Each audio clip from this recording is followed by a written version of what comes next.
반갑습니다. 곽영기 교수입니다.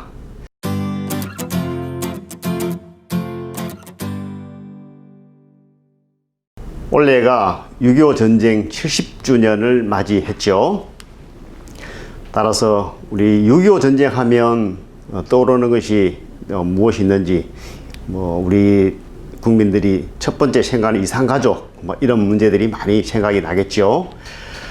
우리 젊은 세대들은 6.25 전쟁을 경험을 하지 못했기 때문에 6.25 전쟁에 대한 아픔이라든지 이런 사항들을 인식을 잘 못하기 때문에 이번 시간을 통해서 우리 6.25를 제대로 알고 또 우리 국가 안보관을 좀 갖는 그런 시간이 되었으면 참으로 좋겠습니다. 최근에 6.25 전쟁 관련해서 중국에서 지금 항미 원조라 이렇게 얘기하면서 지금 대대적으로 행사도 많이 하고 있죠. 항미 원조가 뭡니까? 미국에 대항해서 조선을 지원한다. 또 보가위국이라는 말도 쓰죠. 보가, 가정을 보호하고 나라를 구한다. 이런 뜻입니다. 결국은 이 중국은 우리 6.25 전쟁에 대해서 자기네들은 승리의 전쟁, 정의의 전쟁, 이렇게 요즘에 신문 매스컴에도 지금 많이 나오고 있죠.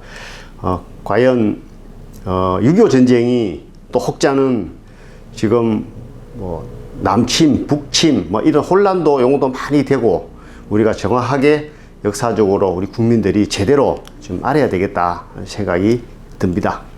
자, 그러면 우리 국민들은 지금 어떤 안보에 대한 의식을 가지고 있을까 한번 살펴보겠습니다. 자, 우리가 1950년 6월 25일 날 새벽 4시 북한이 남침을 해서 1953년 7월 27일 날 휴전 협정이 체결되기까지 3년 1개월 전쟁을 우리가 치렀는데 현재도 우리가 전쟁이 종결된 게 아니죠. 우리가 휴전 협정이라 그러죠. 현재 전쟁을 한참 하다가 지금 서로의 어떤 상호의 합의에 의해서 사실은 휴전하고 있는 것이죠. 이 종전과 휴전은 상당히 지금 의미가 큽니다. 그런 우리 지금 21세기에 우리가 살고 있는 이 시점에 대한민국의 이 지구상에 유일하게 분단된 조국에 우리가 살고 있죠. 있음에도 우리가 휴전 협정이라는 이 까맣게 잊고 우리가 살아가고 있지 않습니까? 그런 가운데 우리 국민들 이 어떤 안보의식을 갖고 있는지 한번 살펴볼까요? 이 북한 정권에 대한 이 호감도 상당히 높습니다. 지금 이 반감이 74.5%, 호감 간다가 4.1%, 그저 그렇다가 21.4%, 반감은 작년에 비해서 더욱또 또 북한에 대한 반감이 더 좀 증가됐다. 이렇게 지금 보여집니다. 그 이유는 여러 가지가 있을 걸로 보여지는데, 지금 여러 가지 남북 정상회담 이후에, 그 이후에 지금 현재 남북 정상이 서로가 다시 또 회담도 하고 손잡고 이렇게 좀 평화 무드로 좀 가야 되는데 아마 그렇지 못한 그런 결과가 또 있고 또 지금 핵이라는 어떤 이런 문제들이 여러 가지 결부되어 있지 않나 이런 생각이 듭니다. 자, 우리 국민이라면 누구나가 우리의 소원은 뭡니까? 통일이죠. 우리의 소원은 통일이라는 노래가 됐습니다. 자, 우리 국민들은 통일을 얼마나 원할까? 반드시 통일을 해야 된다. 15.4%. 큰 부담 없으면 통일을 해도 좋다. 44.2%. 결국은 약 한 60% 정도 되죠. 통일을 하는 것이 좋다. 통일을 해야 된다. 우리 국민의 60% 지금 정도가 통일을 원하고 있고, 상당 기간 이제 공존 상태를 유지할 것이다도 한 24.3%, 통일이 되지 않는 편이 낫다도 16.2%.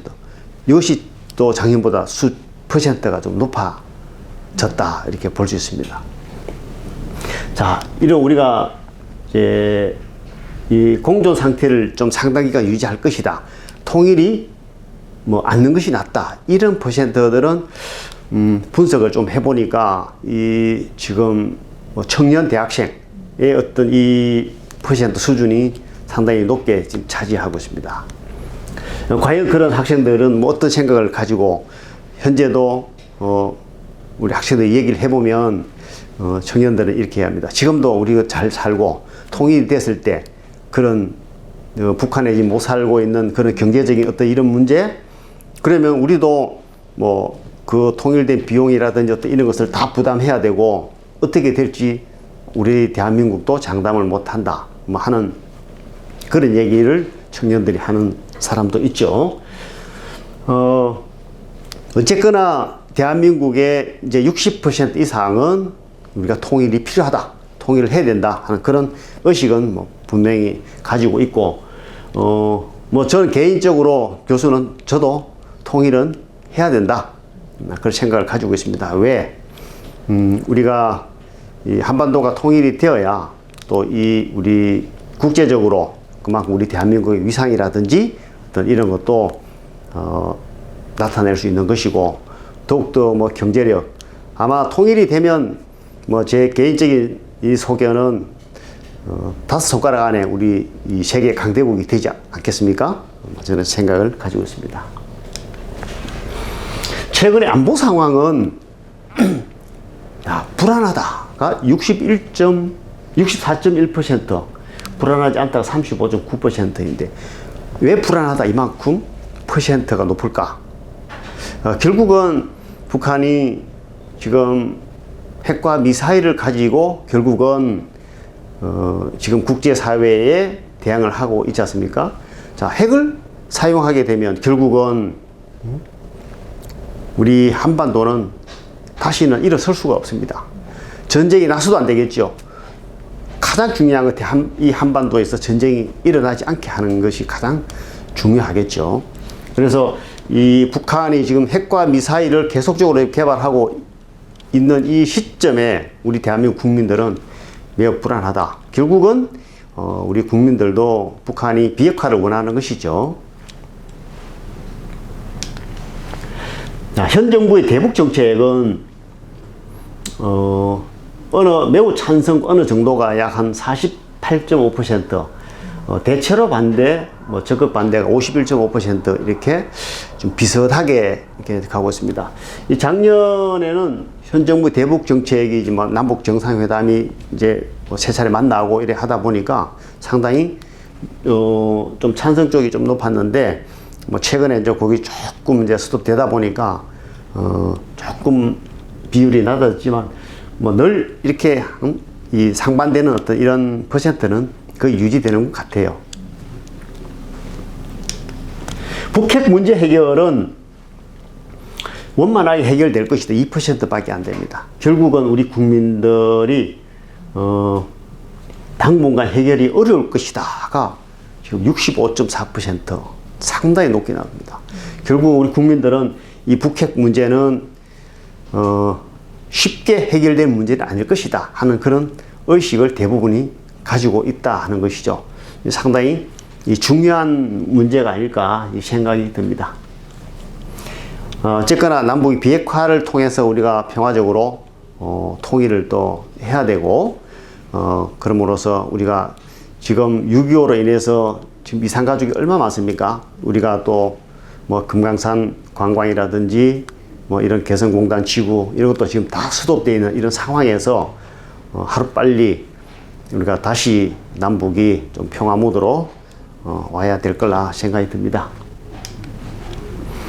통일을 위한 선결 과제도 우리 국민들은 43.8%가 첫 번째가 이 북핵 문제를 지금 들고 있습니다. 북핵 문제가 빨리 해결이 돼야 된다. 뭐 국민의 뭐 2분의 1 정도가 이런 생각을 가지고 있고, 두 번째는 이 군사적으로 신뢰를 구축해야 된다. 뭐 최근에 이 군사적으로 신뢰 구축을 위해서 우리가 9.19 군사 합의를 했지 않습니까? 해서 DMZ 안에 우리가 GP라는 초소를 다 이 철수도 하고, 그럼으로써 군사적으로 좀 긴장이 완화된 것은 사실입니다. 과거에 비해서 뭐 몇 년간의 뭐 총소리가 나지 않고 어떤 이런 건 상당히 참 뭐 좋은 현상이 아닌가 생각이 듭니다. 더욱더 군사적으로 신뢰를 구축하기 위한 안전장치도 또 뭐 필요하고, 뭐 경제 교류 협력이 약 한 29.6%, 또 문화 인적 교류, 남한 내부의 어떤 이 국로 통일, 어떤 이런 순으로 통일을 위한 선결 과제를 우리 국민들은 제시하고 있습니다. 자, 우리 여러분들 이 지도를 보면 어떤 생각이 듭니까? 한반도는 우리 지정학적으로 삼면이 지금 바다로 되어 있고, 우리 북쪽으로 대륙으로 지금 뻗어 있지 않습니까? 혹자는 이 지도를 거꾸로 이렇게 뒤집어서 이렇게 놓고 보면 어떻게 보입니까? 제일 대륙으로부터 제일 꼭대기 위에 지금 있는 모습 형상이 보입니다. 거꾸로 뒤집으면 이 한반도는, 우리 한국은 사실 지금까지 역사적으로, 지금까지도 마찬가지지만 국제 정치에 의해서 우리나라가 지금 규정되는 그런 것이 상당히 지금 많이 있죠. 이 한반도는 이 지정학적 사실 이 요충지에 자리 잡고 있습니다. 우리가 이게 러시아, 중국, 일본, 또 뭐 미국까지 합치면 이 4대 열강이 다 우리를 품고 있는 이런 형태인데, 이 해양 세력과 또 이 대륙 세력의 어떤 우리 한반도가 사실 각축장이다, 이렇게 우리가 볼 수 있고, 또 냉전의 최첨단 지역이죠. 지금도 우리가 뭐 38선으로 분할이 되어서 지금 북한은 중국과의 지금 동맹을 지금 되어 있고, 우리는 미국과의 동맹으로 되어 이런 그런 이 38선으로 인해서 아직까지 이런 우리의 아픔을 우리가 안고 있죠. 이런 38선을 좀 없애고 통일된 한반도는 우리의 꿈이다. 지정학적으로 우리 한반도는 이 중국과 일본의 어떤 망치와 심장을 겨누는 단도로 인식되고 있다. 중국은 과연 이제 이 국제 정치학적으로 이제 접근을 또 뭐 하게 되는데, 이 중국도 우리 한반도를 무시를 할 수 없죠. 이 동북아의 어떤 이 국제 정세가 사실 중국이 미국과의 대결하기 위해서는 분명히 필요합니다. 또 미국도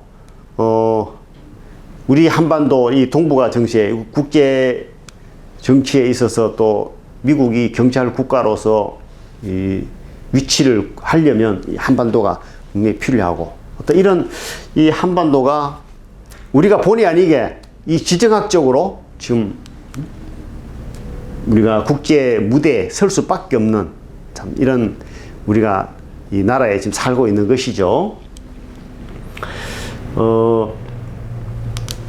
국가 안보에 대한 우리가 무관심을 가지고 있다든지 대비가 소홀할 때는 늘 우리 한반도는 불운의 역사적 사례가 우리가 늘 반복되어 왔었죠. 우리가 임진왜란, 1592년 임진왜란, 얼마나 제가 이제 곽시성인데 곽시성이 좀 드뭅니다. 우리가 임진왜란 때 우리가 의령, 현풍 이쪽에 곽재우 장군 아시죠? 곽재우 장군 제가 후손인데, 이 임진왜란 때 그 아픔을 참 말할 수가 없죠. 국가의 치욕도 우리가 다 겪었고, 또 병자호란 1636 이 병자호란도 마찬가지. 또 일제강점기 우리가 36년간 일본의 어떤 강점기 우리가 식민지 생활을 했지 않습니까? 지금도 우리 일본의 식민지 이 여러 가지 문화라든지 이런 것이 많이 있죠. 뭐 이름에도 우리 자자 뭐 이런 거 다 일본 사람들이 의해서 다 자자가 뒤에 붙어 있는 거 아닙니까?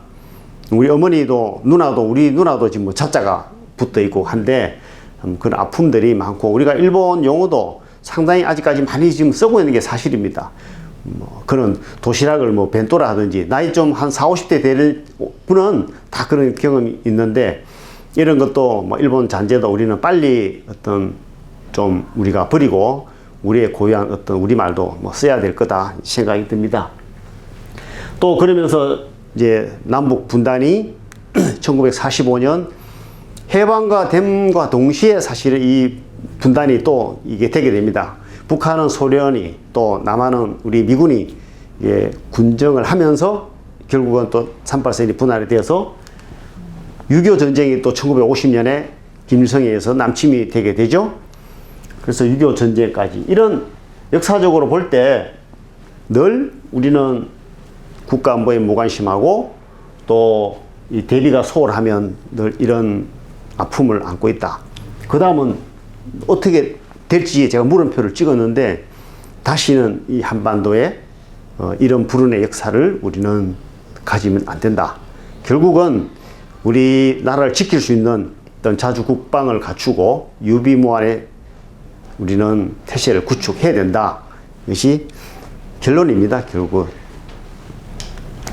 자, 그러면 우리 6.25 전쟁 개관을 한번 살펴볼 텐데 우리 국민들이 6.25에 대해서 얼마나 알까 뭐 이런 제가 조사를 한번 해봤는데 의외로 그 30대 40대 이상은 그래도 많이 6.25에 대해서 알고 있지만 우리 학생들이나 이렇게 청년들이 물어보면 6.25가 남침인지 북침인지 어떤 영웅 혼란 또 어떤 나라와 누구하고 대결을 했는지 정도도 모르는 우리가 청년들 있다 하는 사실이죠. 상당히 이 중요한 사실입니다.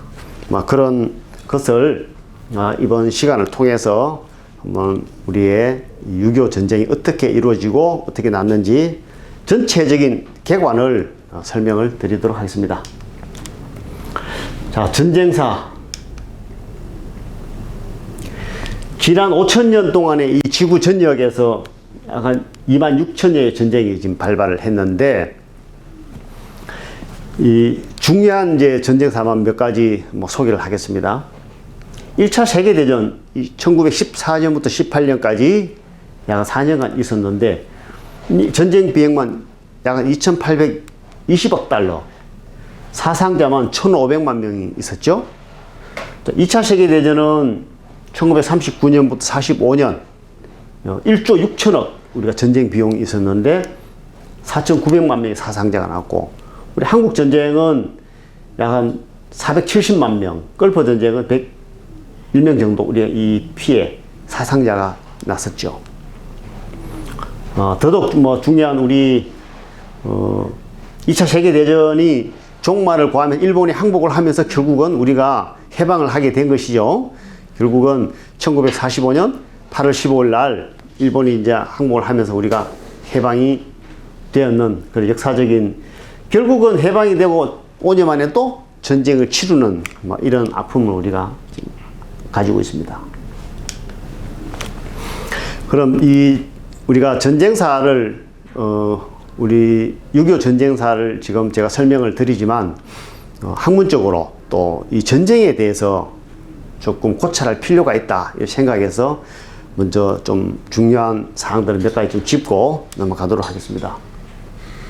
자, 전쟁이라 하면 넓은 의미와 좁은 의미를 우리가 지금 볼 수 있는데, 넓은 의미로 모든 집단이라 하면 정치, 경제, 사회, 문화 모든 것이 총체적으로 다 이 포함이 되어 있는데, 이 집단에 걸쳐서 동등한 이 실체들 사이에 발생하는 폭력적 접촉을 이게 우리가 전쟁의 이제 넓은 의미로 우리가 볼 수 있는데, 이 좁은 의미의 개념은 이 국가와 국가 간의 어떤 무력 충돌, 이것을 우리가 보통 전쟁이다 이렇게 이 좁은 의미로 이 얘기를 하고 있습니다. 일반적으로 우리는 전쟁은 협의 개념을 적용을 하고 있는데, 국가와 국가 간의 어떤 이 전면적 조직적 무력 투쟁을 우리가 전쟁이다 이렇게 이해하시면 되겠습니다. 자, 전쟁을 치르는 데는 이 세 가지 요소가 있습니다. 이 주체와 수단과 목적, 이 세 가지가 있는데, 이 전쟁의 주체는 누가 되겠습니까? 뭐 국가 또는 집단이 되겠죠. 또 수단은 무력이라든지 군사력, 뭐 군사력도 단지 뭐 총 쏘고 무기, 전차 뭐 이런 것만 얘기하는 것이 아니죠. 다 포함됩니다. 정치, 경제, 기술, 문화 모든 게 다 포함되겠죠. 자, 전쟁의 목적. 전쟁을 하기 위해서 반드시 목적이 있겠죠. 나의 의지를 적에게 강요하는 것이죠. 결국은 평화적인 방법으로 해결하지 못할 때 결국은 무력을 사용하게 되는 것이죠. 전쟁을 통하여 달성하려는 이 어떤 성과고 전쟁을 필요로 하는 이유죠. 이거 정책 요구, 또 영토, 뭐 이런 문제. 앞으로 일어날 미래 이야기지만 지금 중국과 일본의 영토 싸움, 또 한국과 일본의 우리가 독도로 가지고 지금 싸움. 언젠가는 뭐 국지전을 벌이든 또 서로가 자기의 땅이라고 우기고 있기 때문에 이런 문제가 있죠. 지금 다오위다오 중국과 일본의 문제, 영토 문제가 지금 일본이 실효적인 지배를 잡고 있는데 엊그제 중국이 지금 이 공해 이 비행기, 일본의 비행기를 지금 상당히 위협을 가하고 몰아내는 상황이 있었고, 또 우리 독도는 어떻습니까? 우리가 대한민국 실효적인 지배를 지금 살고 있지 않습니까? 우리 국민이. 근데 일본이 늘 뭐 주요 정치인이라든지 주요 국민들이 거기에 행사를 한다든지 하면은 일본이 뭐 좋지 않은 그런 감정으로 유감을 표한다든지 어떤 이런 사실들은 언젠가는 어떤 영토 문제로 인한 어떤 이런 국지전이 발생할 확률도 분명히 있다 하는 것이죠. 결국 전쟁의 정의를 한번 내려보면 이 2개 이상의 국가 또는 이에 준하는 집단이 정치적인 목적을 달성하기 위해서 군사력을 비롯한 각종 수단을 행사해서 자기의 의지를 상대방에게 강요하는 조직적인 폭력 행위를 우리가 전쟁이다. 이렇게 개념적으로 우리가 정의를 내릴 수 있습니다. 자, 전쟁하면 앞에 제일 처음에 시작할 때 설명을 드렸죠. 전쟁관에 대해서 한번 동서양은 어떤지 한번 살펴보겠습니다.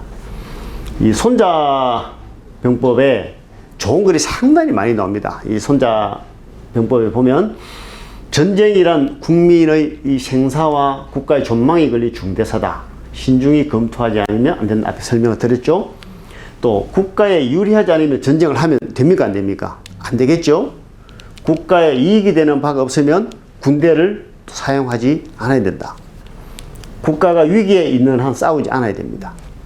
손자는 많은 좋은 글을 쓰고 했지만 결론적으로 딱 한 기절로 귀결이 됩니다.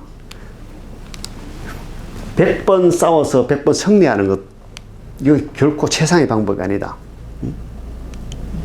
어떻게 하는 것이 제일 좋을까요? 싸우지 않고 이기는 거죠.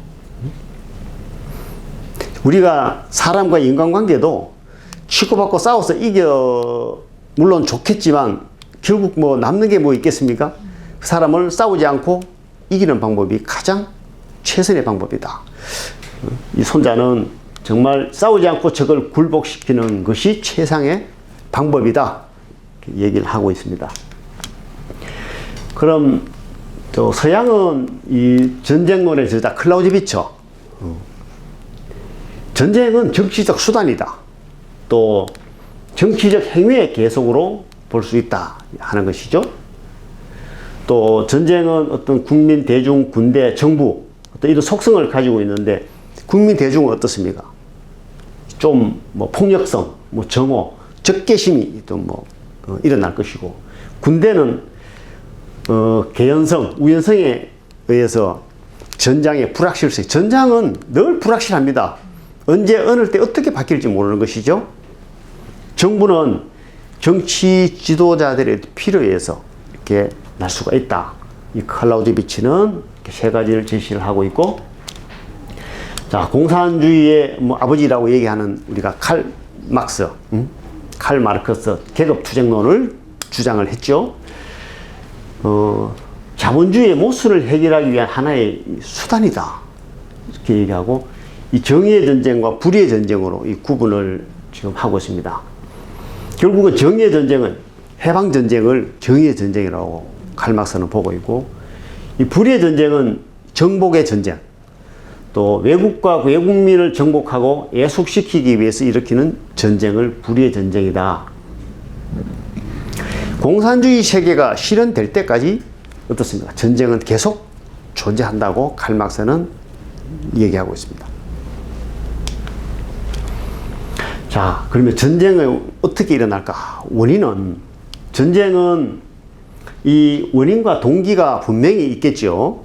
원인은 대부분 보면 장기간에 걸쳐서 교전국가의 양측에 의해서 이게 만들어지게 됩니다. 하나의 예를 앞에 들었죠. 우리 영토 문제.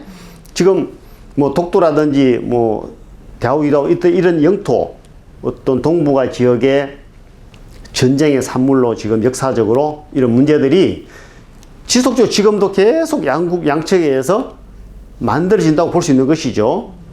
결국은 이제 서로가 전쟁을 하지 않으면 안 되는 그런 상황이 딱 오게 되면 또 국력이라든지 어떤 이런 침략을 해도 괜찮다는 그런 상황이 될 때는 이제 전쟁을 이제 일으키는 것이죠. 또 전쟁은 이 전쟁의 책임을 전가하기 위해서 아주 의도적 은폐를 계속합니다. 6.25 전쟁도 마찬가지죠. 다 마찬가지입니다. 어떤 이런 원인과 동기에서 발생한다. 전쟁 원인의 또 범주는 뭐 사회 심리적, 정치적, 전략적, 경제적으로 뭐 지속적으로 우리가 이런 범주를 볼 수 있습니다. 특히 지금은 사회 심리학적으로 지금 이 지구상의 전쟁은 어떤 전쟁이 많습니까? 주로 어떤 종교적인, 이 종족적인 문제가 상당히 이 지구상에 많이 내전이 나고 있고, 특히 지금 전략적으로는 어떤 겁니까? 과거 역사적인 산물로 이루어진 영토 문제, 이것 때문에 지금 상당히 싸움이 많죠. 중국과 대만 문제, 지금 뭐 중국과 일본, 또 우리 한국과 일본, 뭐 이런, 일본은 여러 곳에 지금 다 많이 걸려 있죠. 결국은 뭐 얘네들이 또 2차 세계대전의 어떤 태평양 전쟁의 주범이지 않습니까? 일본이 뭐 그런 산물로 결국 일본이 자기가 안고 있는 것이죠. 자, 이 전쟁의 원인은 세 가지 원인을 분석할 수 있는데, 이 분석 수준은 세 가지로 우리가 볼 수 있습니다. 개인과 국가, 국가 체제. 이 개인은 인간의 어떤 이 공격성, 또 국가 체제의 정권 형태, 국제 체제의 특성이 어떤가, 이런 거에서 원인이 되는데, 사례를 한번 제시하면 후세인 보이죠? 이란 이라크의 어떤 전쟁에 있어서 여기는 개인은 어떻습니까? 정치 지도자지만 후세인의 어떤 개인의 공격성, 또 국가는 이라크가 전체주의의 어떤 이 정치 체제를 또 안고 있고, 이 당시에 아랍 어떻습니까? 국제 체제는 무정부 상태입니다. 아랍권을 통제하고 지배하고 할 수 있는 나라가 없다는 것이죠. 그래서 후세인이 내가 아랍에 대해서 내가 한번 전체적인 그런, 나는 한번 그것을 내가 한번 해보겠노라, 이렇게 한 것이죠. 두 번째 사례는 이라크 쿠웨이트 전쟁. 결국 이것도 후세인의 이제 개인적인 공격적인 성격.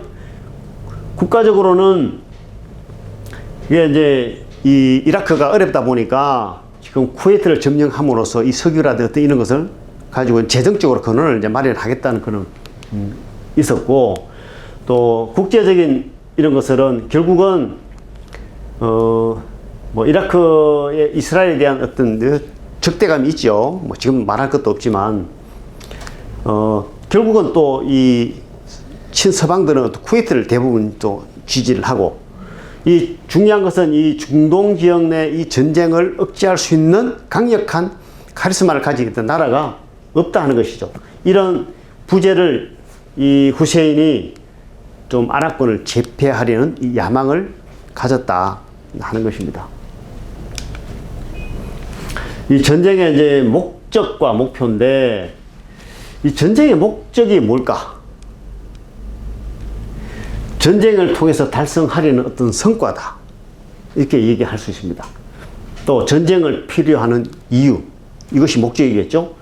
그러면 이 전쟁의 목표는 뭘까? 이런 목적을 달성하기 위해서 내가 나아가야 할 방향, 뭐 이것을 우리가 목표라고 하는 것이죠. 그래서 목적과 목표, 뭐 이런 여러분이 개념도 알면 좋겠다. 자, 그러면 6.25 전쟁과 이제 앞으로 계속 이어질 중공군의 참전 의미를 공부를 하겠습니다. 자, 우리 사진에서 보는 한반도 분단 배경 과정 우리가 보이죠? 제일 위에 우측 상단이 이제 김일성이죠. 김일성. 이제 우리가 뭐 한반도 해방이 되고 나서 남북으로 이제 서로 어떤 신탁 통지라든 반대 뭐 이런 어떤 사진들입니다.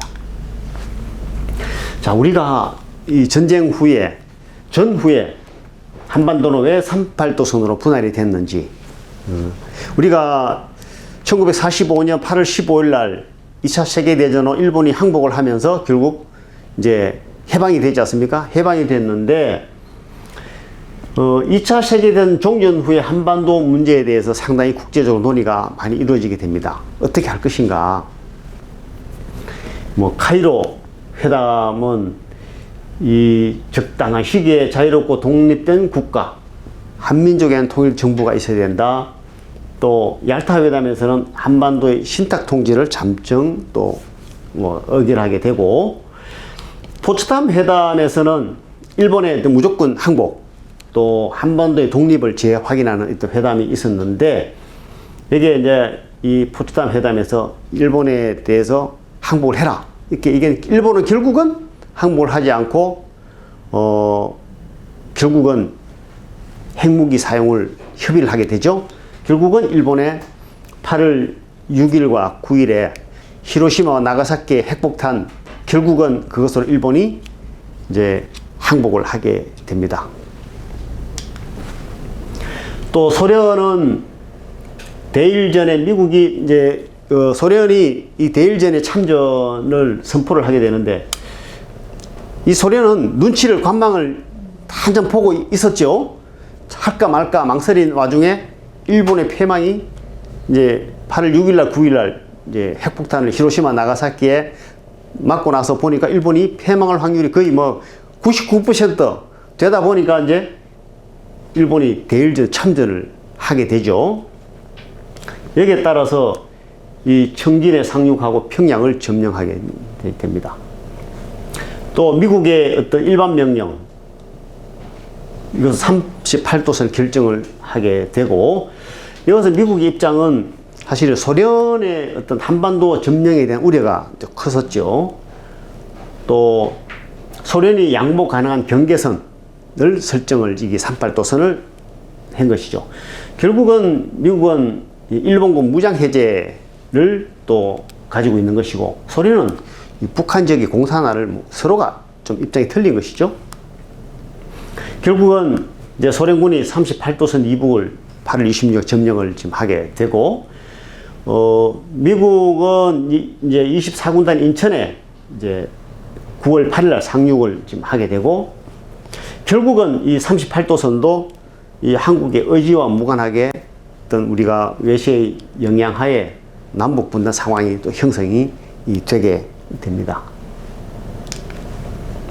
38도선 결정은 이제 어떻게 됐는지 보면은 8월 11일 날 한반도 분할 결정을 하게 되는데, 미국의 이 국방성 작전국 정책국 과장인 본스틸 대령이 기한을 하게 됩니다. 이 본스틸 대령이 기한을 하고 8월 14일 날 미 합동참모본부에서 38도선을 승인을 하게 됩니다. 이 승인을 하고 결국은 15일 날 연합사령 메가더 장군에게 통보를 주죠. 통보를 주고 결국은 트루먼 대통령이 결재를 하게 됩니다. 또 미국이 소련한테 어떠냐, 결국은 소련도 묵시적인 동의로 결국은 38도선이 이제 확정이 되게 되죠. 이 소련의 한반도 전체 점령을 우려한 이 절박한 이 상황에서 이루어진 미국의 어떤 결정과 이 소련의 묵시적인 동의, 한민족의 의지와는 무관한 또 미국과 소련의 이해관계의 어떤 대립에 우리가 산물로 우리 38도선이 또 이루어지게 된다는 것이죠. 연합군 일반 명령 그냥 넘어가도록 하겠습니다. 결국은 일반 명령은 미국과 소련이 일본의 항복 접수와 무장 해제를 위해서 이 38도선을 기준으로 책임구역을 할당하려고 한 것인데, 결국은 남북이 결국은 분단이 또 되게 되는 상황과 또 이 철의 장막으로 굳어져서, 그러니까 지금도 우리가 동전의 상전의 비극인 38도선을 유지를 하게 됩니다. 이 분단화의 고착은 남북 분할선의 결정이 앞에 설명드렸듯이 이제 소련 동의론에서 결정이 되고, 미국과 소련의 한반도 진주가 또 되죠. 남한에는 9월 8일 하지 중장이, 북한에는 8월 26일 날 치스타코프 대장이 이제 들어오게 됩니다. 결국은 북한의 소련 치스타코프 대장이 먼저 지금 들어오죠. 한 일주일 정도 먼저 들어옵니다. 다음에 이제 모스크바 삼상회의, 미소 공동위원회 결렬, 결국은 한국 문제를 유엔에 이관하게 됩니다. 남북 총선을 결의했으나 소련에 반대함으로써 결국은 남한 단독으로 실시를 하게 되죠. 한국 정부가 이제 48년 8월 15일 날, 북한 정권이 48년 9월 9일 날 탄생을 하게 되죠. 이러한 한반도가 이 미국과 소련의 어떤 이 냉전의 이 최첨단에 위치해서 비극이 사실은 서막이 시작이 되었다. 자, 시대적 상황을 한번 보도록 하겠습니다. 우리 여러분들 38선 교수는 군생활 할 때 38선을 직접 근무도 하고 매일 다니는 이 길인데, 정말 이 아픔을, 이 고요함, 이 38도선을 늘 다니고 한 그 모습을 제가 생각이 많이 나서 갖다를 넣었습니다. 하루빨리 우리가 38도선이 지금 없어져서 남북 간이 마음대로 이 왕래할 수 있는 그런 날이 하루빨리 와야 되겠죠. 자, 6.25 전쟁의 이제 원인을 한번 보면은, 국제적으로 2차 세계대전 이후에 미국과 소련의 대립이 냉전시대에 이제 있었죠. 또 미국의 대한반도 정책의 변화가 오게 됩니다. 또 미국은 유럽 중심의 정책으로 이루어지고, 또 주한미군을 철수하게 되고, 에치슨 라인, 나중에 설명을 드리겠지만 에치슨 라인이 설정이 되게 됩니다. 소련은, 중국은 대한반도 정책이 서로 일치를 하게 되죠. 중국은 이 소련의 원조가 또 필요한 그런 상황이고, 또 한반도 적화라든지 대미 적대 관계가 서로가 맞아 또 떨어지는 그런 정책을 가지고 있었죠. 국내적으로는 상당히 혼란스러웠습니다. 정당이 난립하고, 또 집권 여당의 정치 지도력도 취약하고, 또 경제도 우리가 낙후되어 있었죠. 또 남도당의 어떤 남한내 활동 이런 것들을 볼 수 있고, 이 군 체제도 상당히 문란했다. 또 남북 간의 군사력도 차이가 좀 났습니다. 또 중공과 소련은 이 북한을 많이 지원한 그런 반면에 미국은 어떻습니까? 주한미군을 때려 철수를 하게 된 그런 상황을 있었죠. 또 군 수뇌부도 제대로 된 정보 파악과 이런 걸 잘 못하다 보니까 지금 조치를 제대로 좀 못했다. 결국은 북한의 오판과 남침을 조장할 수 있는 국내외적인 어떤 이 여건이 결국은 충족됐다, 이렇게 볼 수 있는 것이죠. 자, 이게 이제 미국의 극동방위선 설정 배경인데, 이 극동방위선이 결국은 이 북한과 소련의 오판의 결정적인 계기를 이제 되게 되죠. 자국과 유럽 안보가 한반도보다 전략적으로 중요하다. 일본 열도를 거점화해서 소련 팽창을 억제하고 자국 방어를 하겠다는 그런 이제 얻도록 가지고 또 경제적인 문제, 그 유럽 쪽에 경제적인 지원을 지금 많이 또 미국이 방향을 돌렸죠. 또한 병력이 또 감축을 또 하게 되고 또 대량 보복 전략 채택이 육군보다는 핵무기와 공군력으로 또 이게 무장을 지금 하게 됩니다. 그 남북 간의 군사 상황을 한번 보면은 우리 한국군은 국방사령부 설치가 45년 11월에 쭉 돼서 뭐 계속 개칭이 됩니다. 결국은 48년 7월에 국방부로 개칭이 되고 국방부 직제공포가 48년 12월 7일 날 육해군본부가 설치가 되고 이어서 해병대와 공군이 이제 창설이 되게 되죠. 북한군 창설은 이 조선인민군이 48년 2월 8일 날 이제 창설이 되고 이름이 이제 9월 9일 날 민족보위성으로 이제 바뀌게 되죠.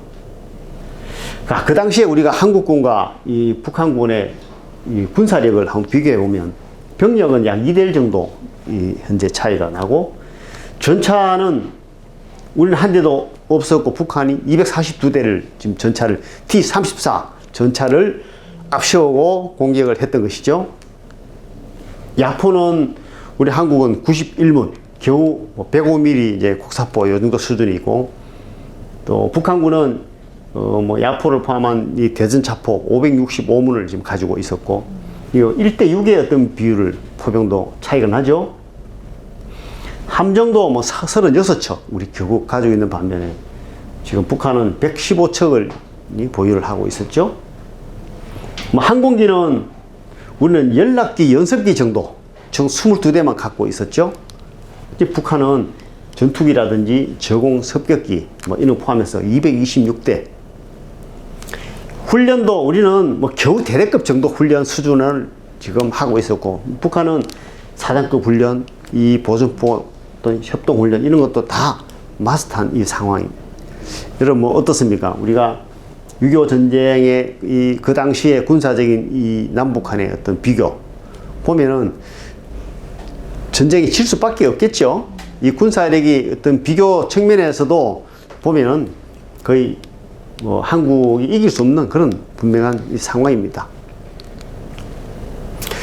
우리가 이제 군사력 비교할 때 가장 생각나는 게 무기 중에 하나를 들라면 전차를 들 수 있겠죠. 우리 국군은 전차를 본 적이 없죠. 갑자기 뭐 1950년 6월 20일 새벽 4시에 T-34 전차를 몰고 진격을 해오는데 속수무책이었죠.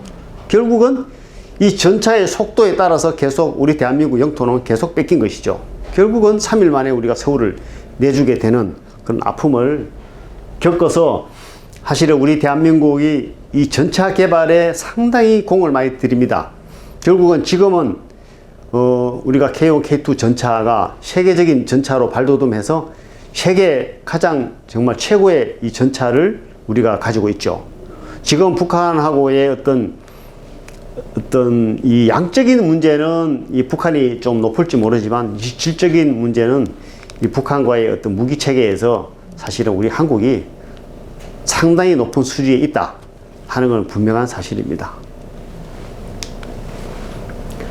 무형 전투력은 앞에 설명드렸듯이 뭐 훈련 면에서는 남한은 겨우 대대급 훈련 정도, 이 북한은 이 소련 고문단 지휘하에 사단급 기동 훈련도 실시를 했고 전투 경험도 겨우 남한은 뭐 공비 토벌 경험 정도, 북한은 상당히 뭐 항일 전쟁, 국공 내전 또 2차 이런 경험을 다 겪은 그런 차이가 전투력에도 난다.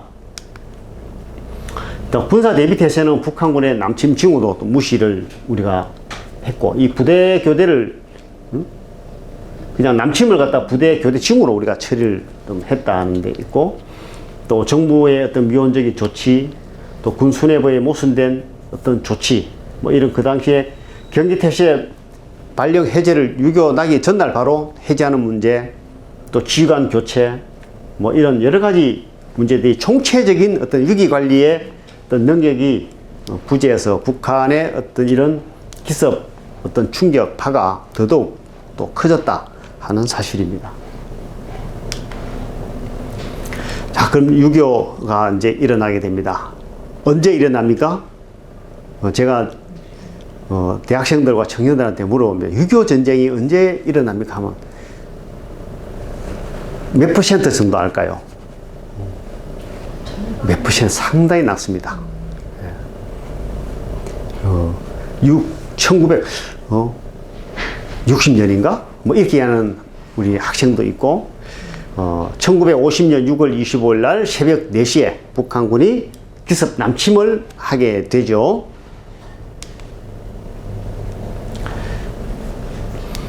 자, 38도선 북한군은 이미 딱 스탠바이 해서 38도선 최전방에서 명령만 이제 기다리는 상태에서 새벽 4시에 기습으로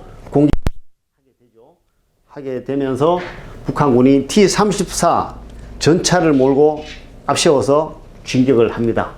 결국은 우리가 이 초기 전투에 속수무책으로 당하게 되죠. 결국은 우리가 이 초기 전투에 있어서 가장 중요한 이 국군 육사단이 우리가 이 홍천 춘천 지구에서 3일간 김종호 이 지휘관이 결국 사단장이 춘천 홍천을 3일 동안 버텨줌으로써 한강 방어선을 그래도 구축을 하고 할 수 있는 그 시간적 여유를 벌게 되는 것이죠.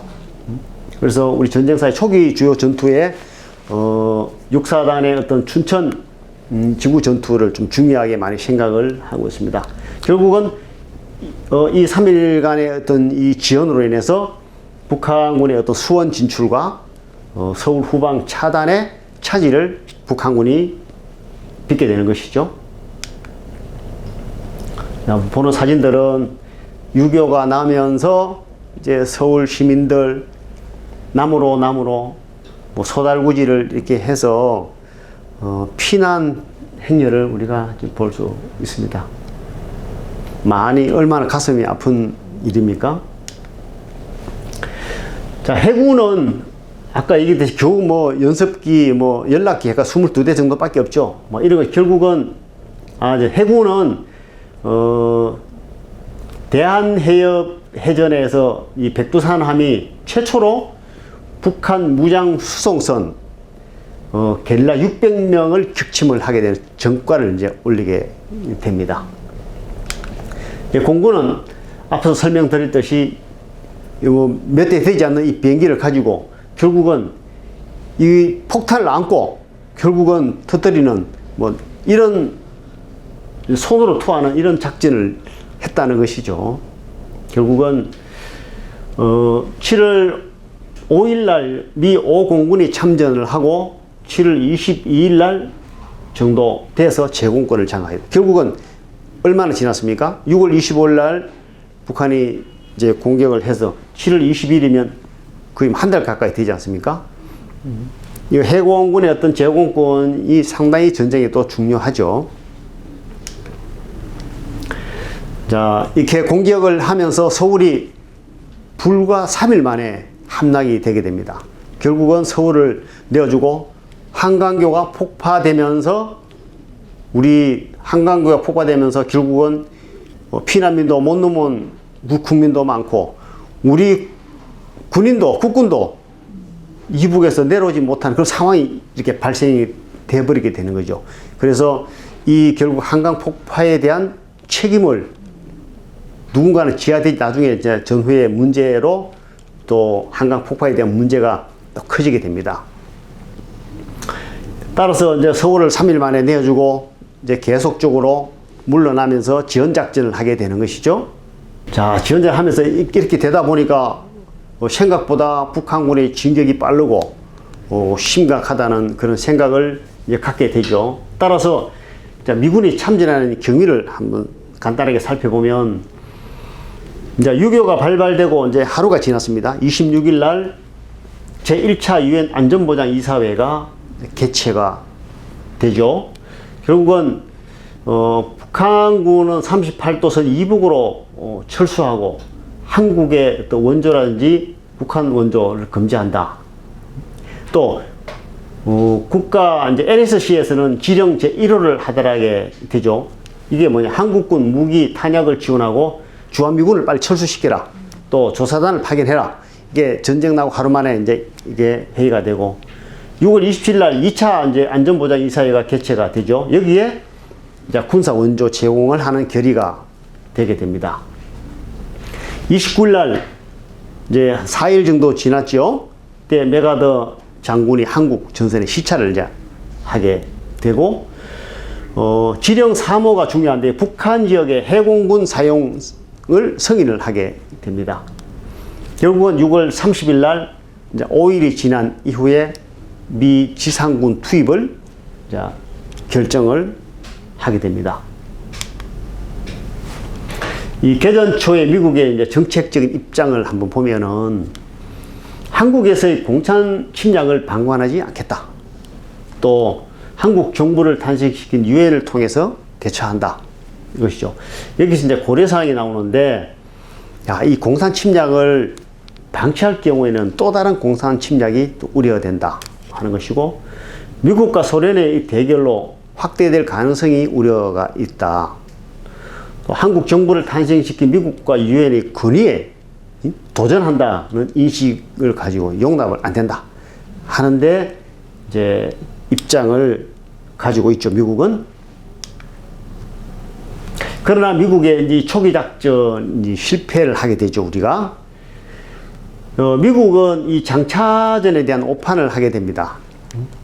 2차 세계대전 이후에 핵무기 중심의 미국이 공군에 대한 선멸 전략을 갖고 있는데 이 육군, 해군도 병력이 많이 이제 삭감이 되고 예산도 삭감이 되죠. 그러다 보니까 재래식 군대에 대한 어떤 제반 연구라든지 이런 것이 소홀하게 됩니다.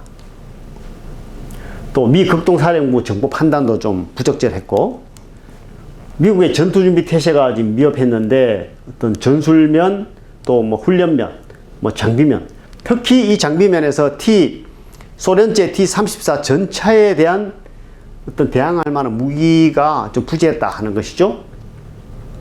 이 미국은 초기 작전에 미군이 그냥 참전하면 북한은 뭐 38도선 이북으로 철수할 것이다 이 생각을 했던 것이죠. 우리 한국군은 초기 작전 실패는 그럼 어떻게 국가안보 전략이 수립이 미흡했다. 잠시 언급을 했지만 뭐 동원력이 미선포되고 또 어떤 초기 전쟁 사실을 홍보도 하지 않아서 혼란을 또 가중하게 되고 또 전쟁 지도부가 미국 지원에 의존하게 되고 한강교를 또 조기에 폭파하는 이런 문제들이 좀 많이 대두가 되죠. 또 전쟁 지도 및 위기관리 체제가 좀 미흡을 했고 또 북한군의 비대칭적인 무기에 대한 대비가 미흡했다. 특히 전차에 대한 대비책이 미강구됐다. 아까 앞에 설명을 드렸듯이 남북 간의 어떤 이 군사적인 이 비교가 안 될 만큼의 차이가 결국은 났다 하는 것입니다. 자, 이렇게 이제 50년 6월 25일 날 이제 북한이 남침을 해서 3일 만에 서울이 함락이 되고 계속적으로 대전으로 계속 밀리면서 우리 국군은 지원 작전을 해오고 있죠. 해오고 있다가 결국은 약 한 달 만에 낙동강 방어선까지 밀려나게 됩니다. 낙동강 방어선을 우리가 여러분 한번 설명을 드릴 텐데, 자, 우리 이제 지도에서 보신 바와 같이 우리 이 한반도의 약 90%를 지금 북한한테 지금 다 뺏겼죠. 결국은 약 한 10% 정도 남은 이 대한민국 영토만 남은 겁니다. 이제 공산화가 눈앞에 거의 두었죠. 보면 어떻습니까? 거의 이제 공산화 다 됐지 않습니까? 10% 남은 이것을 어떻게 할 것인가?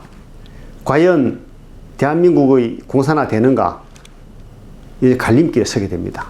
이때 이제 북한군의 이제 8월 공세를 이제 하게 되는데, 북한은 이 4개 축선으로 공격을 하죠. 다부동, 또 뭐 동해안, 이렇게 지구로 다양하게 공격을 하고 있습니다.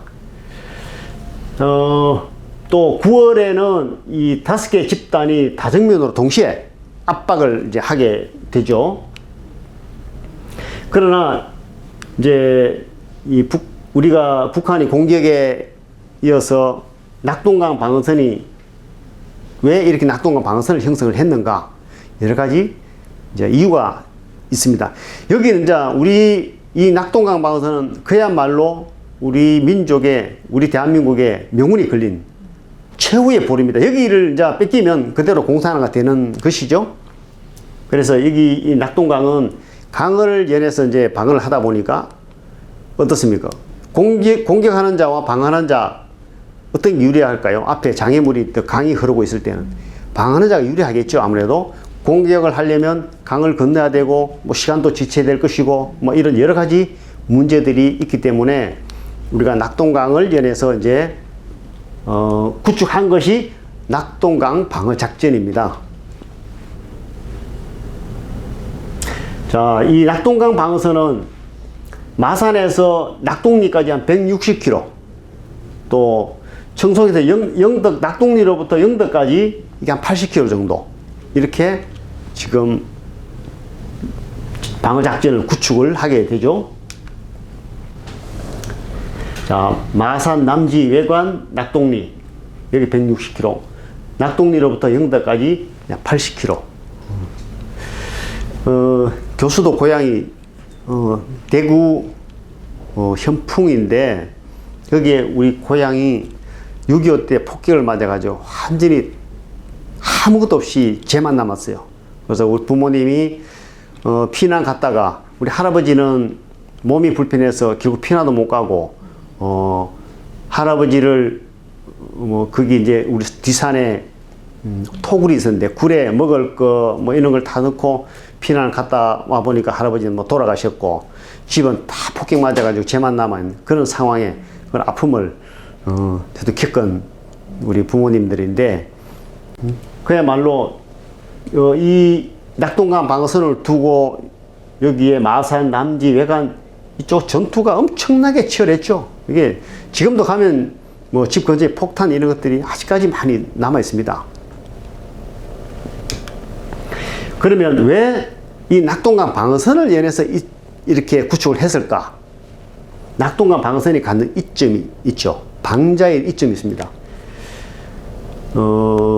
여기는 앞에서 설명을 드렸듯이 방어하기도 좋고 또 나중에 반격을 하는데 어떤 여러 가지 그런 장점도 또 가지고 있기 때문에 어떤 이 낙동강을 연해서 지금 방어선을 구축을 하게 되죠. 결국은 방어는 그럼 어떻게 우리가 지금 하고 있느냐? 마산부터 이 서쪽에 낙동리 이쪽은 유엔군이, 낙동리로부터 영덕은 우리 국군이 이제 방어를 하게 됩니다. 여기서 160km 여기는 미군이 3개 사단, 우리는 지금 5개 사단을 지금 방어를 하게 되는데 왜 그럴까? 이유가 있습니다. 우리가 유엔군과 우리 국군이 어떤 전력 차이가, 전투력 차이가 있죠. 그래서 우리 6.25 때도 공격할 때, 반격할 때 대체로 보면 서부 지역은 미군이, 동부 지역은 우리 국군이 이게 계속 공격을 하고 방어를 하게 됩니다. 또 뭐 지형의 이점을 우리가 충분히 낙동강이라는 지형적 이점을 가지고 있죠. 그래서 낙동강 방어 작전을 좀 했는데 한 달 만에 이제 낙동강까지 밀려왔지 않습니까? 그러면 어떻게 할 건가? 북한군의 이제 공격을 이제 저지하고 작전 한계점 도달을 강요했다. 작전 한계점이 뭔가 하면 공격을 계속 해오다가 계속 하다 보면 사람이 이상 지칠 거 아닙니까? 여러 가지 입고 먹고 마실 거, 또 전투 근무 지원, 뭐 탄약 문제, 뭐 이런 것들이 다 문제가 되겠죠.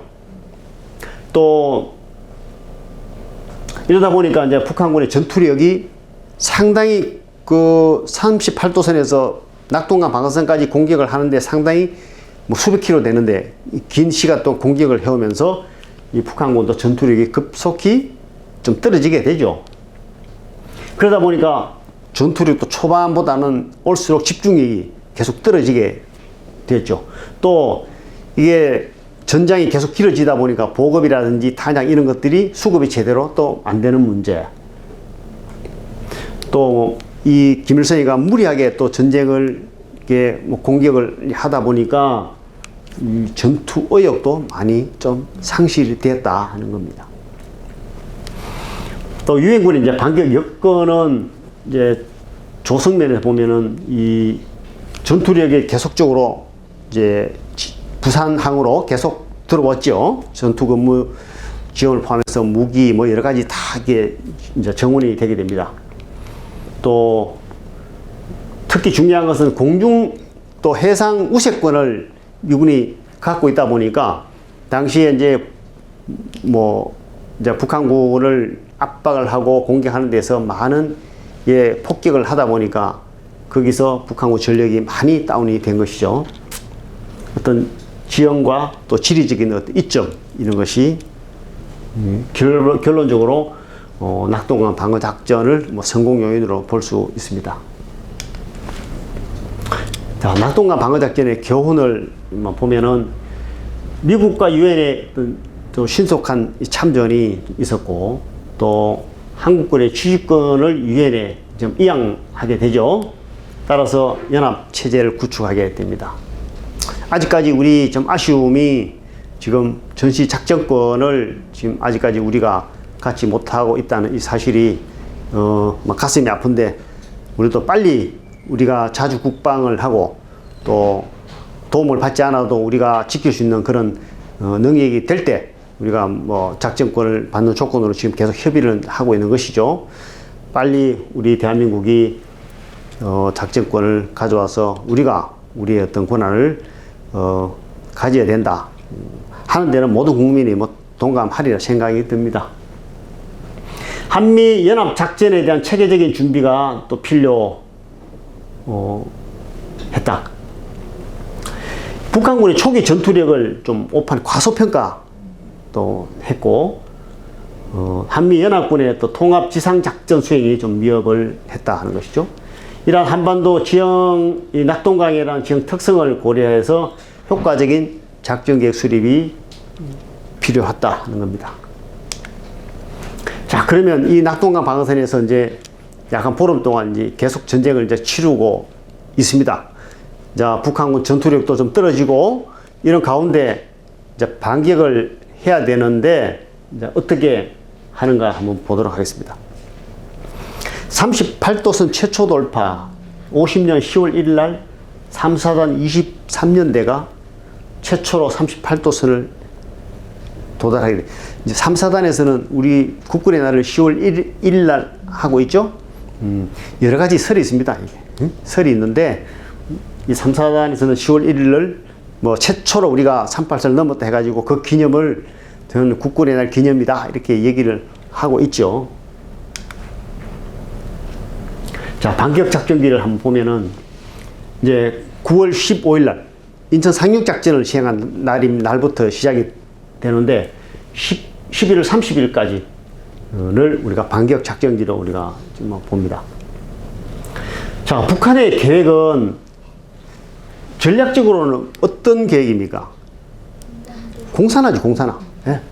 한반도 공산화의 전략적인 지침이고 작전 목표가 부산을 점령하면은 전쟁이 끝난 겁니다, 사실은. 결국 그 부산을 점령을 이제 못한 거죠. 또 다정면으로 동시에 이 공격을 하고 전과 확대를 지금 했죠. 유엔군은 전략 지침이 뭔가 한반도 전쟁 이전의 상태를 회복하는 것이 전략 지침이었고 또 작전 목표는 북한군 주력을 경멸하는 데 두었고 그러나 이제 유엔군이 계획을 변경하게 되죠. 유엔군은 이 전략 지침을 기존의 우리 38도선을 넘어서 한반도를 통일하는 데 전략 지침을 바꾸고 작전 목표는 북한군 주력 경멸을 두고 결국은 이제 어떻습니까? 북진 간에 중공군이 이제 개입을 하게 되면서 상황이 다시 이제 또 반전이 일어나게 되죠. 자, 메가더 장군이 인천 상륙 작전을 감행하기 위해서 시찰을 하고 있는 그런 장면입니다. 인천 상륙 작전은 최초에 이제까지 계획이 블루하트 또 크로마이트 계획 이렇게 뭐 구분을 짓는데 이 블루하트 계획을 수립을 했으나 북한군이 남진이 의외로 좀 신속하게 되다 보니까 계획을 변경하게 된 거죠. 이제 크로마이트 계획이 이제 실질적으로 최종적으로 채택이 되게 됩니다. 자, 사실 이 인천 상륙작전은 메가더 장군이 이 강력하게 미국에도 뭐 국방부나 미국의 정부 입장에서도 현실 불가능하다. 확률이 약 5천분의 1밖에 되지 않는다. 이것은 거의 뭐 계란 가지고 바위를 치는 격이나 다름없다. 전 반대를 했죠. 결국은 메가더 장군이 다 설득을 하고 할 수 있다는 자신감을 비추고 결국은 이 동경회의에서 관철을 시키죠. 자, 준비 단계 상륙부대 이동을 한번 보면은 그 당시에 전부 다 이 미국의 전력이 일본에 다 있었지. 일본에서 뭐 요코하마, 고베, 사세보에서 이제 다 인천항으로 이렇게 되죠. 자, 준비 단계는 제해 제공권을 장악을 합니다.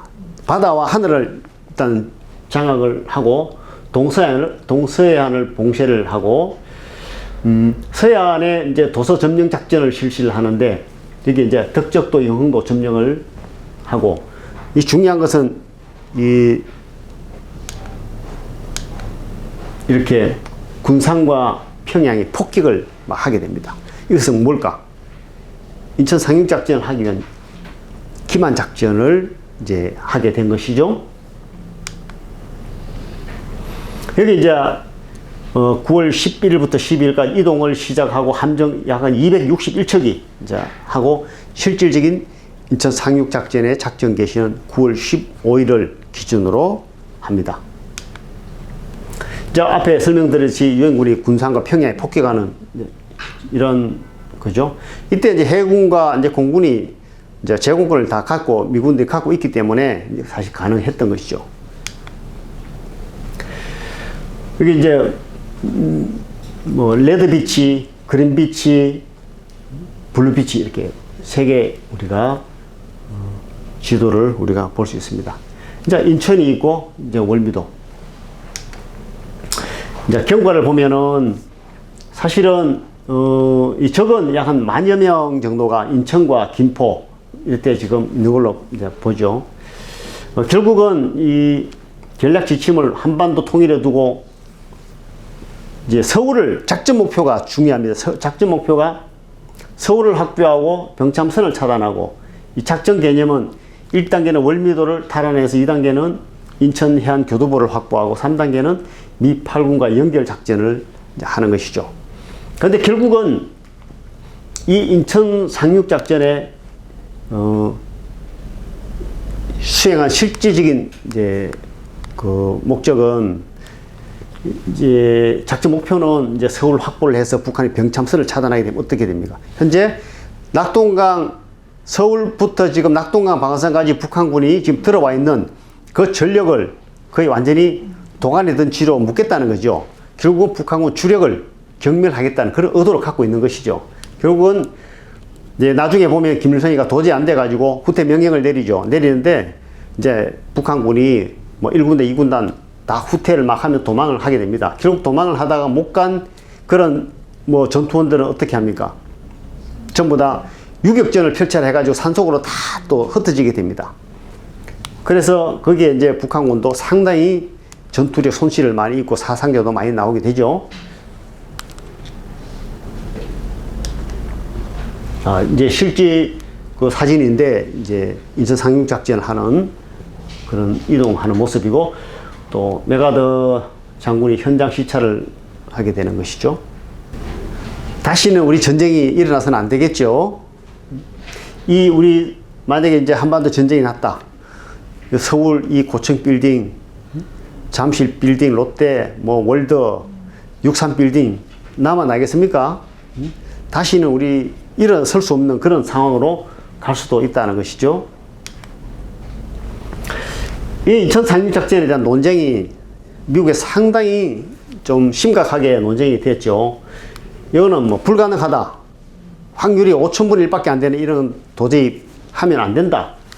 했는데 여러 가지 이제 뭐 이유가 여러 가지 있지만 문제는 낙동강 이 방어선 유지가 곤란하다. 계속적으로 할 수는 없다.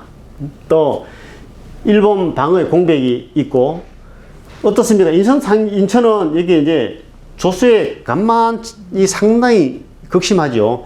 결국은 조수의 간만차가 크다는 것은 뭡니까? 배가 접안할 수 있는 그 시간이 한정되어 있다는 것이죠. 마음대로 내가 뭐 왔다가 탈 수 있는 것도 아니고 그 시간을 못 맞추면 뭐 또 공격할 수도 없는 입장이고 또 여러 가지 또 양육 장소, 뭐 시간 이런 것이 또 많이 제한되고 또 상륙 시기에 또 기도 비행도 불가하다.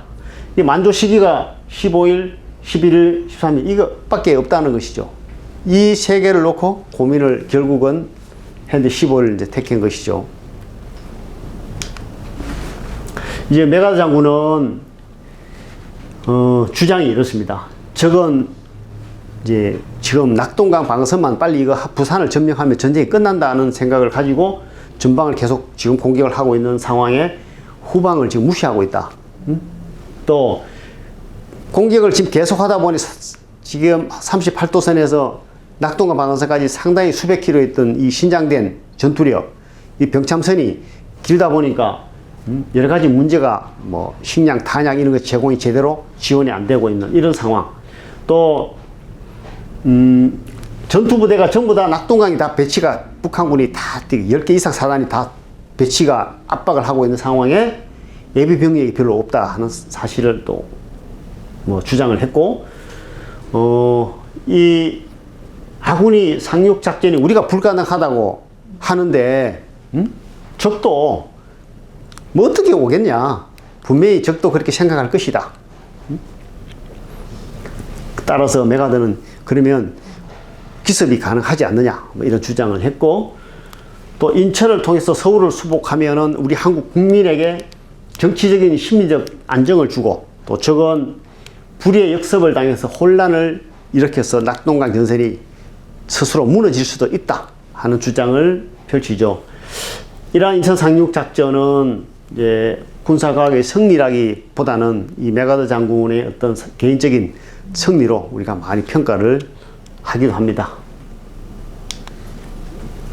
결국은 이제 뭐 성공을 하면서 적 손실과 우군 손실도 있고 또 낙동강 실질적으로 낙동강 반격 작전을 수행했다. 이 인천 상륙 작전을 하지 않고 반격 작전을 수행했다고 한번 분석을 뭐 해봤다고 해요. 이만큼 손실이 크다 하는 것을 얘기를 하고 있습니다. 결국은 우리 우군 사망은 뭐 8천여 명밖에 지금 나지 않았고 북한군은 벌써 사망이 뭐 5만 2천여 명, 포로가 13만 명 정도 이게 정과를 올리게 되죠. 자, 결국은 이제 이렇게 인천 상륙 작전이 이제 성공을 하면서 결국 이제 반격 작전을 우리는 이제 감행을 하게 되는데, 이제 미 8군의 정보 판단, 반격과 추격은 쉽지 않을 것이다. 또 유엔군이 인천 상륙 작전을 성공하더라도 북한군은 부산을 계속적으로 밀고 또 내려올 것이다. 북한군의 기동력과 유엔군의 제공권을 고려해 볼 때 현 상태로 부산 방면을 공격을 하고 또 경인 지역에는 인근의 가용한 전력을 이용할 것이다. 따라서 북한군은 강하다라는 어떤 심리적 충격 영향이 있었다. 결국은 적 능력을 과대평가했다. 실질적으로 이때 전투력을 한번 분석해 보니까 유엔군이 훨씬 높습니다. 9월 이 초순에 뭐 병력면 또 포병, 전차, 뭐 해공군 다 할 것 없이 상당히 높은데 북한군을 미 8군은 좀 너무 과대평가했다 하는 것이죠. 북한군은 이제 지금 계속적으로 공격을 해오다 보니까 전투력이 손실이 되겠죠. 결국은 이 당시에는 뭐 개전 초기에 뭐 90에서 100%다 그러면 지금 한 5, 60% 정도밖에 전투력을 발휘를 못하는 그런 수준이라는 것이죠. 또 심각한 식량 부족과 사기도 많이 저하가 되어 있다 하는 겁니다. 이런 반격 작전을 분석해 보면 이제 우리가 낙동강 방어선에서 수시에서 이제 방어를 하고 있다가 이제 공세로 전환을 해서 정전 상태를 이제 회복을 하고 또 북한 정권의 어떤 전쟁 지속 능력을 이제 실질적으로 상실하게 되죠. 여러 가지 이제 북한군이 2만 5천에서 3만 명 정도가 도주를 지금 뭐 하게 되고 결국은 아까 1, 2만 명은 게릴라 산 쪽으로 들어가서 게릴라 임무를 또 수행을 좀 하게 됩니다. 이런 반격 작전 간의 뭐 사망 또 사상과 포로 뭐 이런 또 상당히 많았고 수세적 패전 의식을 이제 극복을 했고 필승의 어떤 자신감을 견지함으로써 북의 전략적 중심을 이제 와해시키고 또 전장을 주도해서 전략 전술적으로 뭐 우리가 승리를 했다. 자, 그러면 우리가 이제 반격 작전을 낙동강에서 반격 작전을 해서 38도선을 회복을 이제 했죠. 회복을 해서 그러면 야, 어떡할 거냐 이거. 계속적으로 38도선을 올라가야 되는데 북진 작전과 관련해서 많은 또 토의가 이루어지게 되죠. 이 북진 작전은 유엔군이 38도선을 돌파해 가지고 결국은 중국 국경으로 진출하는 작전을 얘기를 하고 있는 것이죠. 또 여기서 미국에 이제 고민이 서게 됩니다. 어떤 고민이 있을까요? 38도선에서 전쟁을 종결할 것인가? 계속적으로 북진을 해서 한반도를 통일할 것인가? 계속 이런 문제 고민을 미국이 안 할 수가 없죠. 이게 계속적으로 공격을 하게 되면 중국과 소련의 어떤 부닥치는 문제, 뭐 앞으로 3차 세계대전으로도 불릴 수 있는 문제, 뭐 여러 가지 미국의 고민이 이제 서게 되죠. 이제 논의가 이루어집니다. 이제 찬성 입장과 반대 입장이 이제 팽팽하게 맞섰는데 38도선을 중지시킬 어떤 법적 근거는 없다. 찬성 입장은 그렇습니다. 또 현재 추격 상황을 볼 때 이 중지는 현실에 맞지 않다 하는 거죠. 추격을 중지하게 되면 북한군은 다시 재정비해가지고 다시 공격할 수 있다. 또 뭐 얘기 있었고, 유엔군의 최초 목적이 이 통일 한국 건설이었고 38도선의 영구적인 안정은 아니지 않느냐. 또 북한 이북 지역에 이미 해공군이 활동 중인데 지상구만 북진을 못한다는 것은 말이 안 된다. 또 미 38도선을 미돌파할 때는 이 전범 재판이 불가하다. 북진을 해야 된다는 찬성파 쪽의 논리입니다. 반대 입장은 어떤 입장인가 하면 소련과 중공의 개입으로 전쟁이 확대되고 장기화될 수가 있다 하는 거고, 잘못하면 이 3차 세계대전으로 다시 번질 우려가 있다 하는 것이죠. 이런 북진 전쟁과 관련된 논쟁이 상당히 팽팽하게 이루어졌다 하는 사실입니다. 또 이제 미 국무성에서 유엔을 통한 국제 여론을 분석을 쭉 해보고 결국 이제 트루먼 대통령이 38도선 돌파 정책 건의안 승인을 하게 됩니다. 9월 15일 27일 이제 예비훈련 정식 훈련을 하다를 조건부 승인으로 하다를 하게 되고, 유엔군 사령관은 38도선 이북에서 작전할 법적 권리를 가졌다. 소련 또는 중공과 연루되지 않게 피해야 한다. 이런 조건이 붙게 됩니다. 결국 유엔에서는 통일 한국 결의안이 10월 7일 날 이제 채택이 되고, 결국은 이제 이 소련은 또 한반도에 그러면 이 딱 상황을 보니까 이 여러 가지 어려운 상황을 한반도로 적극 휴전하자, 또 뭐 애국군을 철수하자, 국회의원도 선거하자, 뭐 남북한 공동회의 설치하자, 이런 또 제의를 하게 되고, 결국은 10월 9일 날 유엔군은 38도선 돌파 명령을 10월 9일 날 하달하게 됩니다.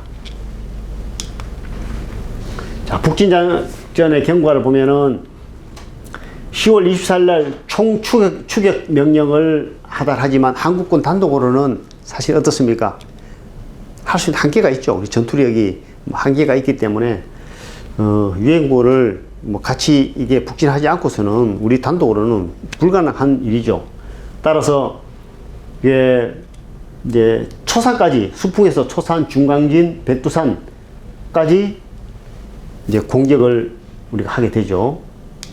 자, 우리가 그 전쟁도 우리가 이제 종군 기자가 있지 않습니까? 종군 기자들이 다니면서 사진을 찍는데, 이거 육사단이 최초의 북한군 초산까지 올라가야 됩니다.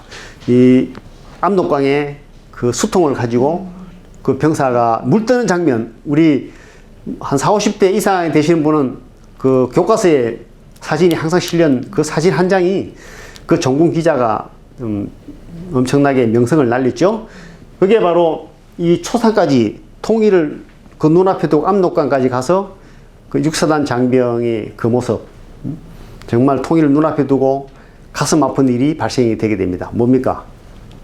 중공군이 개입을 하게 되죠. 그 전에 이미 중공군은 몰라서 그렇지 사전에 다 이게 그 들어와가지고 매복하고 있었다는 것이죠. 그 자체를 유엔군과 우리 국군은 몰랐다 한 사실이 정말 참 가슴 아픈 일입니다. 이런, 여기서 보면은 좌측 신의조부터 해산지까지 여기는 거기가 이제 중공군이 이제 들어와 있고, 북한군도 뭐 전투력이 이제 얼마 안 되니까 다 우리가 반격하면서 사상제한하고 전투력이 급속하게 떨어지다 보니까 이제 우측 환경 북도 이제 우쪽으로 이제 북한군이 이렇게 배치를, 방어 진지를 구축을 이제 한 것이죠. 자, 그러다가 이제 11월 25일 날 2차 중공군이 공세를 지금 하게 됩니다. 결국은 12월 15일 날 38도선을 또 철수를 하게 되는 상황을 지금 맞게 되죠. 자, 오늘 우리가 6.25 전쟁 전반적인 어떤 개관을 우리가 한번 살펴봤는데, 결국은 전체적으로 한번 정리를 해드리면 1950년 6월 25일 날 공대시에 북한군이 기습 남침을 개시하고, 우리 대한민국은 이 속수무책에 이런 아무것도 준비되지 않는 이런 상황에서 결국은 기습으로 남침을 당하게 된 것이죠. 결국 그러다가 뭐 전혀 군도 전혀 전열이 준비되지 않는 이런 상황에서 초기 전투에 바로 전방을 내어주고, 결국은 3일 만에 서울을 바로 내주는 그런 결과를 안게 됩니다. 이 소련제 T-34 242대를 몰고 앞을 위시해서 이 공격을 해오면서 우리 국군도 저런 이 탱크 같은 것을 어떻게 파괴를 하느냐 되게 두려움도 많이 가졌다고 하죠. 그렇게 서울을 3일 만에 이제 내어주고 계속 지연제를 펼치고 계속 해옵니다. 해오면서 결국은 한 달 만에 낙동강 방어선까지 우리가 밀려나게 되죠. 거의 한 달 만에 이제 부산까지 내주고 우리 대한민국의 영토를 90%를 이제 공산화가 다 됐습니다. 이 10% 남은 것을 어떻게 할 것인가, 이 많은 고민에 있었는데, 결국은 메가더 장군의 어떤 인천 상륙 작전을 감행함으로써 다시 이제 반격 작전을 개시하고, 여기서 우리가 중요한 사실 하나 중에 낙동강 방어선에서 인천 상륙 작전을 우리가 메가더 장군이 감행을 할 때, 최근에 우리 여러분들이 그 장사리 영화를 본 기억이 있죠. 우리 이것은 사실은 적을 기만하기 위해 양동작전을 시행한 것이죠.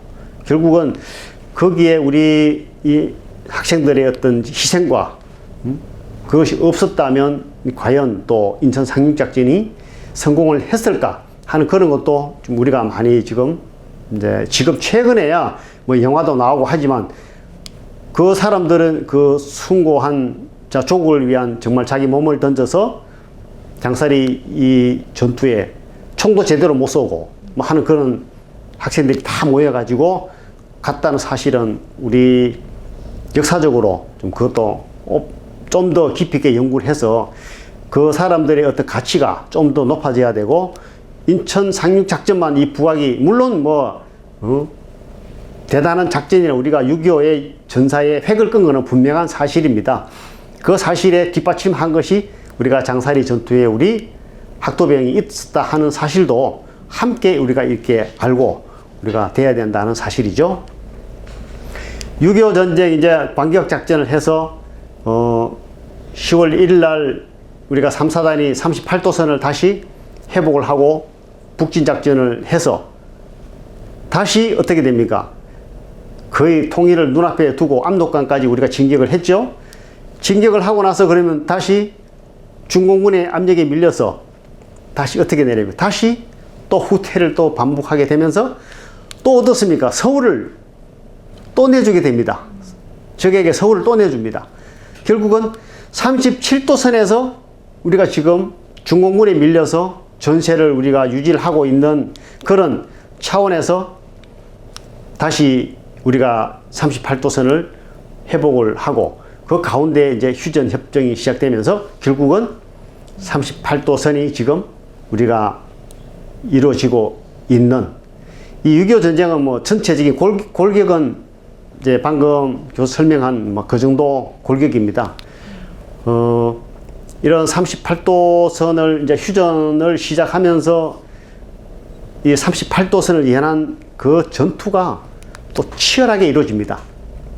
그 전투에서 많은 우리 국군이 이제 사상자가 많이 나게 되죠. 이런 오늘 북한 이제 6.25 남침에 대한 또 6.25 전쟁에 대한 전반적인 객관을 한번 살펴보았습니다. 그럼 다음 시간에 이어서 계속 수업을 하도록 하겠습니다. 장시간 동안 대단히 수고 많았습니다.